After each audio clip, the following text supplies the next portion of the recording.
વર્ષના 10મા મહિનામાં Surat cyber cell દ્વારા એક અમરોલી વિસ્તારમાં રેડ કરવામાં આવેલ હતી, જેમાં મુખ્ય આરોપી પ્રવીણ દાદલને અરેસ્ટ કરવામાં આવેલ હતો અને એમની પાસેથી 124 કિટ ની અમે લોકોને વિગતો મળી હતી.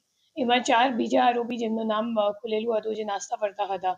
એ ચાર આરોપીને સુરત સાયબર સેલની ટીમો દ્વારા પરમ દિવસે રાત્રે એક ઓપરેશન કરવામાં આવ્યું, જેમાં ચારો આરોપીઓને સતત મતલબ 25 માણસો આપણી 25 પોલીસની ટીમ બનાવીને ચાર નાસ્તા ફરતા આરોપીઓને એક સાથે અરેસ્ટ કરવામાં આવ્યું છે. અને જે 4 આરોપી છે એમને સામે ઘણા બધા એ લોકોએ સેવિંગ બેંક એકાઉન્ટ અને કરંટ અકાઉન્ટો બેંકમાં પોતાની નામથી ખોલાવીને કમિશન પર જે સાયબર ક્રાઇમ ગેંગ છે એમને આપ્યું છે. અને એ લોકોએ જો કમિશન છે તો સેવિંગ બેંક એકાઉન્ટમાં એ લોકો 30,000ની કમિશન લીધી છે અને કરંટ અકાઉન્ટની એ લોકોએ 1 લાખ રૂપિયા દીઠ પર અકાઉન્ટની એ લોકોએ કમિશન લીધી છે. એ મામલો અમે લોકોની સામે આવેલું છે. અને જે આપણી પાસે 154 બેંક એકાઉન્ટો છે તો એની સામે 401 NCCRP કમ્પ્લેન્ટ્સ નોંધાયેલ છે.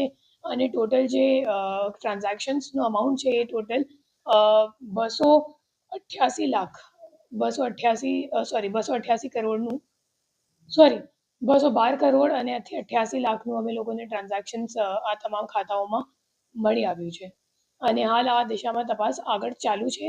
અમે લોકોને જોવાનું છે કે કેટલા બધા NCCRP કમ્પ્લેન્ટ્સ FIRમાં તબદીલ થઈ ગયા છે અને એમાં આજે આપણા નાસ્તા ફરતા આરોપીઓ છે એ તમામ કેટલા દેશભરમાં કેટલા બધા ગુનાઓમાં હજી વોન્ટેડ છે. 154 બેંક એકાઉન્ટ એ લોકોએ ખોલાવ્યું છે. એ લોકોને સેવિંગ બેંકમાં 30,000 રૂપિયા મળતા હતા અને કરંટ અકાઉન્ટ માટે 1 લાખ રૂપિયા પર અકાઉન્ટ એ લોકોને મળતા હતા.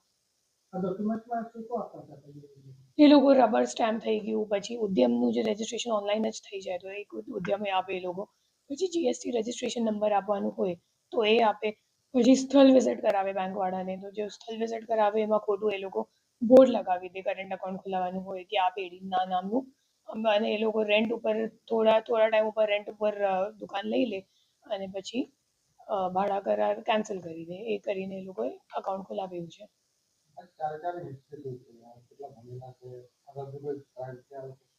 એ લોકો પેશેવર જેટલા આરોપીઓ મળી ચૂક્યા છે અમે લોકોને, એ લોકો 3 કે 4 અકાઉન્ટો એ લોકોએ કમિશન પર આપ્યું છે અને એ લોકો પેશેવર આ જ કામ કરે છે.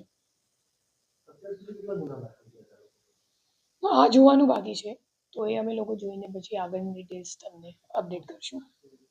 રિપોર્ટર અરવિંદ રાઠોડ, સુરત.